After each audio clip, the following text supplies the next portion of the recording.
The Senate's move to return to the House of Representatives the impeachment articles against Vice President Duterte was met with questions and criticism. Today, we're joined by one of the framers of the 1987 Constitution to shed some light on this issue. Joining us on the program is Attorney Christian Monsod. Sir, Attorney, good evening po. Sir, if we look at the Constitution po, sir, legal po ba yung ginawa ng ating mga senador, mayorya ng ating Senado? They don't have the power to do that kasi ang kanilang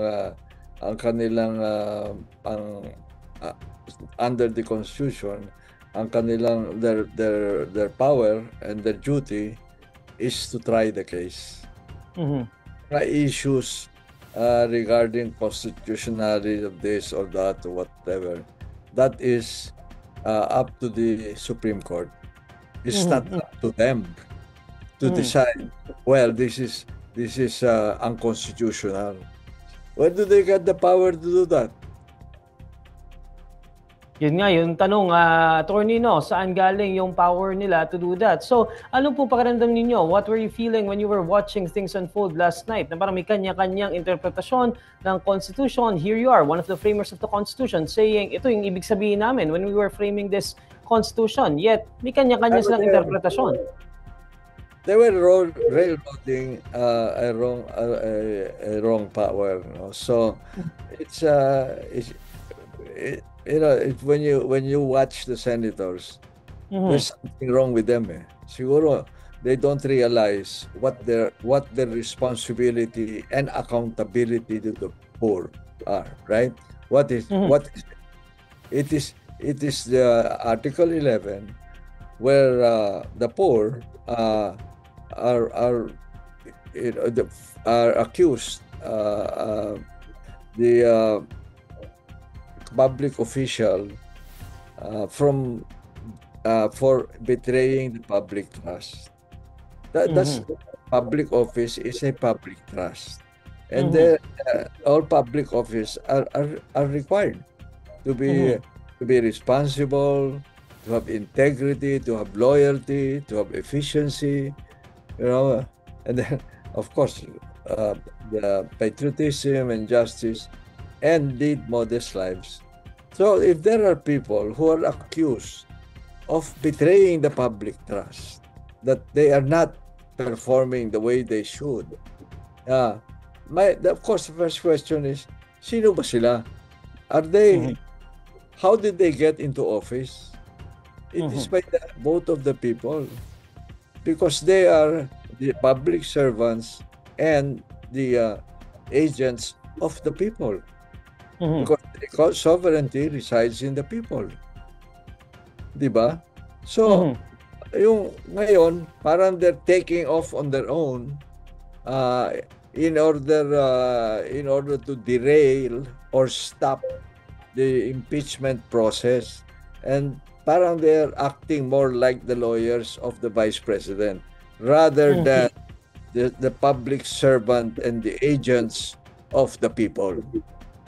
And Attorney Monsod, no, to point out, pre-trial pa lamang itong ating pinag-uusapan, hindi pa ito yung trial proper, no? And we're saying na kita natin na parang they are, as you mentioned, parang acting like the defense lawyers of VP Sara.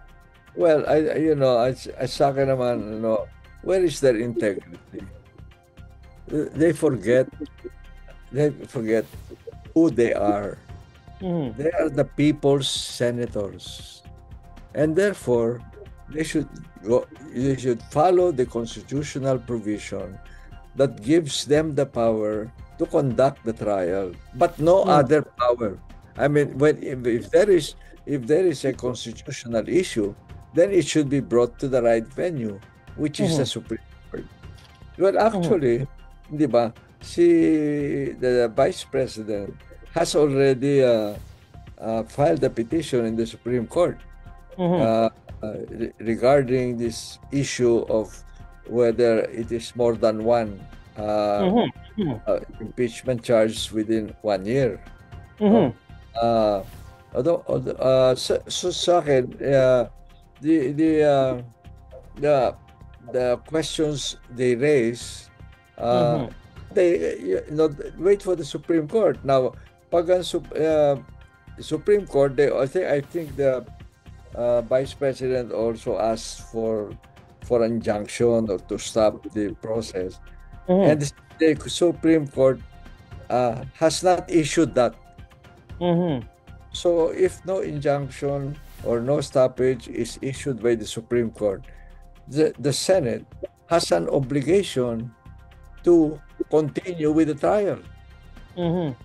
They cannot raise constitutional issues that's now, in fact, before the Supreme Court. Diba? Kumbaga hanggang walang nilalabas ang nautos ang Supreme Court na itigil nyo yan, dapat tuloy-tuloy lamang yung proseso ng ating that's right. Dapat tuloy-tuloy sila sa obligasyon nila at yung utos ng Constitution. They're ignoring that. They want to go another way, right? Which is not their power. So it's a very grave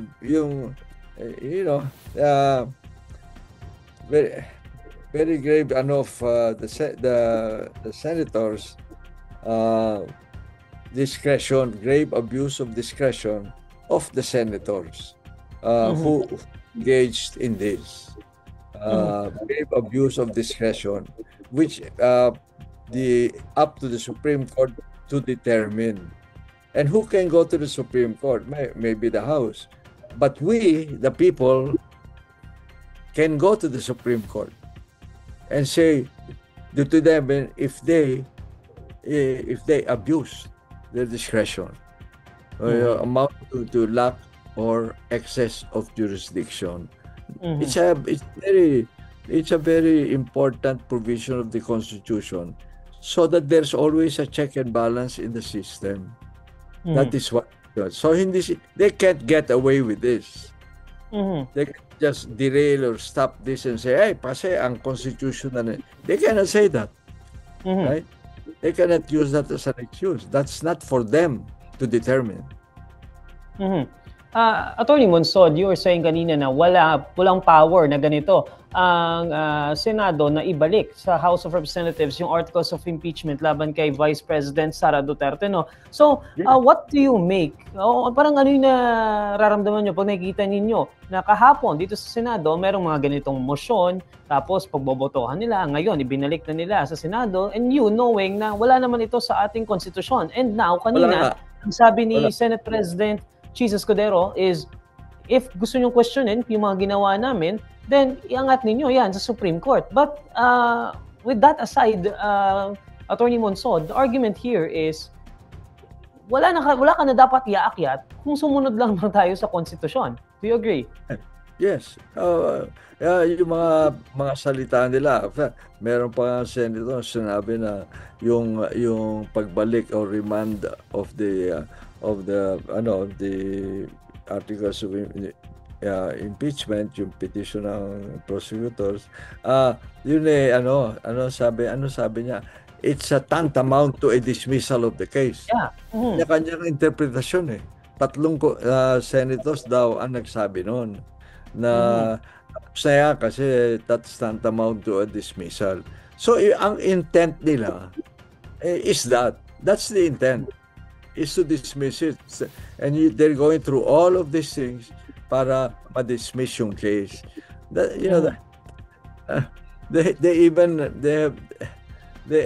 It's such a disappointment to see senators do that. Where is the integrity? Right? Where? Pero ang sabi nila, Attorney Monsod, sabi ni Senate President Escudero, nila Senator Cayetano, hindi naman daw dismissal itong ginagawa nila. Gusto lamang nilang malinawan doon sa mga issues nga na tanong nila tungkol dito sa issue ng impeachment ng House. Issues? Did they go into the details kung anong issues? There were 2 points in particular, Attorney Monsod, that they wanted the House to clarify. So yung isa nga doon is yung constitutionality of the impeachment of Vice President Duterte. The second one is the commitment na gusto pa ring ituloy ng 20th Congress yung impeachment and trial kay Vice President Sara Duterte, which By the way, if you allow me, sir, no, how will that happen? Nasa 19th Congress pa nga lang tayo. At saka why are these are issues that will take care of themselves, provided that they go through with the trial. Why are they making all of these preconditions before they start the trial? Eh sabi naman ng Constitution, basta na-deliver na yung articles of impeachment, and that was done on February 5, the Senate should proceed, di ba? Immediately, forthwith, with the trial. What are all of these issues they're bringing up?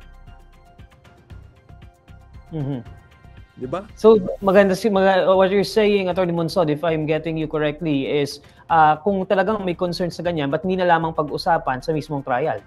Well, no, I mean, among themselves, they should know that their job is to hear the case. Now they're raising all kinds of excuses to delay or to derail the impeachment process. Mahiya naman sila. Hindi yan, wala yan sa Constitution. Atty. Monsod, I want to ask to them, you know, what got into them? So some people, when they taste power, some change happens to them. Akala nila they can do what they want. Kasi sabi niya, paano 18 ang vote namin and all that, and so that's beside the point. All 18 of you have committed a violation of the Constitution. Atty. Monsod, I want to ask you this. I don't know if you were able to watch yung press conference ni Senate President Escudero kanina, no? But sinasabi niya, let me read his quote here.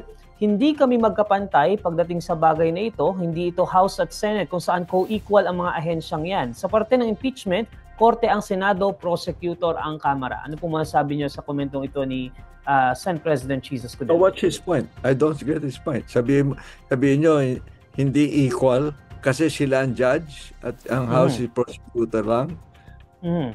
Yung ba? Parang sinasabi niya na hindi kaya, kailangan sundin ng House of Representatives yung kanilang pagbabalik ng articles of impeachment. Alam nyo, in that street language, siga-siga sila. Akala nila nasa kanilang kapangyarihan. Well, no, wala sa kanilang kapangyarihan. Ang kapangyarihan nila is provided in the Constitution. Hanggang dyan sila. It doesn't mean that just because they are so-called senators, that they have a lot of powers beyond that. They're fooling themselves. And they're doing this for what reason? They're acting like they are the lawyers for the Vice President. Right? Maybe they're thinking of their future. Naku, pag naging Vice President, siga ako. Tingnan natin. What do you think is the reason? What do you think is the reason? Ano? What do you think is the reason kung bakit may mga ganitong movements sa House? Because matagal na ito, no? Ilang beses nang na-move itong supposed na pagbabasa ng articles of impeachment dito nga sa impeachment trial ni Vice President Duterte. And the first, kakapanumpa pa lamang ng ating senator judges, biglang ibinalik din agad dun sa House. So, ano sa tingin niyo yung meaning? Ano yung mensahe na gusto nilang iparating? Well, I think that all I say, and let me say it again. They have violated the Constitution. They have gone beyond the powers given to them by the Constitution. Then para saan pa po yung Constitution? Kung yun nga, as you mentioned, no, bina-violate tapos sasabihin lang naman, then contest nyo yung action namin sa Supreme Court. Pwede bang ganun na lang ng ganun? Na laging ang sagot na lang natin ay then question our decision, our actions before the Supreme Court? Well, alam niyo, in our system, there's always a solution. That is why the system of checks and balances. That's why we have all of these institutions and so on. So the law, the arm of the law, will reach them. Will reach them. And they're performing this in front of the people. We leave it to the people. Tama ba yung ginawa nila? Let the people, yun ang tanong sa mga tao. Let them think about it. Na ito yung mga binoto ninyo. Ganyan pala pag lumaki yung ulo nila, akala nila magagawa nila lahat ng gusto nila. Hindi po. Hindi, right? They are public servants. They're not public kings. Attorney Monsod, puntahan naman natin yung ating perspective dito naman sa House, no? So ngayon, nasa kanila yung bola dahil ibinalik nga itong articles of impeachment. Kanina, doon sa press conference ng prosecution team, nabanggit nila na parang ang game plan nila ngayon is to file a motion of clarification, something like that, na parang gusto nila i-clarify kung ano ba yung gustong mangyari dito ng Senado. And they will defer muna yung pagtanggap dito sa articles of impeachment, no? Do you agree with that move? Ano yung choices na meron yung House prosecution team natin ngayon? Well, I don't know. I don't want to get engaged in that guessing whether how they're going to proceed about it. Yun opinion lang of some congressman and so on. But in a way, what the Senate did is insulting to them. Di ba? It's insulting. Sabi niya, parang sinasabi na siya, kami ang big deal dito, hindi kayo. Alright? Pero pwede ba nilang tanggihan yun, attorney? Pwede ba nilang tanggihan na ibalik sa kanila yung articles of impeachment? Is that an option? If we're talking about legalities. I don't want to speculate on that. Let us find out what happens and then let's just discuss it the day after tomorrow. Sabi ng isang senator na tomorrow they will not even take up the matter of the impeachment. Tomorrow daw baka panay tungkol sa legislative agenda nila. At parang nag-aantay sila ng reaction ng House sa kanila. Tatapusin nila yung kanilang legislative agenda. Yung kanilang ang gagawin tomorrow. Let's see. Attorney, let me get your comment on this, no? Since you mentioned legislative agenda, no? So noon na-cancel nga or na-postpone itong reading of the articles of impeachment to prioritize itong legislative agenda daw ng Senate before the 19th Congress ends. Kahapon, if you're watching the Senate, yung mga kaganapan doon sa Senate, sabi ni Senator Bongo, nakakain ba yung impeachment? Bakit yan yung inuuna? Something along those lines na, kumbaga, dapat priority natin yung mga totoong problema daw ng mga Pilipino. So what do you make of these kinds of rhetorics? Hindi sila, bakit? Hindi ba yung people who are violating or betray the public trust, isn't that a priority issue in our country? Isn't it? Di ba? That's a primary issue. Yan ang isang problema ng ating bansa na merong mga tao dyan na akala nila sila untouchable, di ba? They can do what they want because they are senators. Lumalaki ulo nila, di ba? Yung sagot niyang yun, parang binabaliwala nila yung right of the people to address the problem of public officials who have betrayed the public trust. That's a very primary issue. Huwag niya mamaliitin yun. Di ba?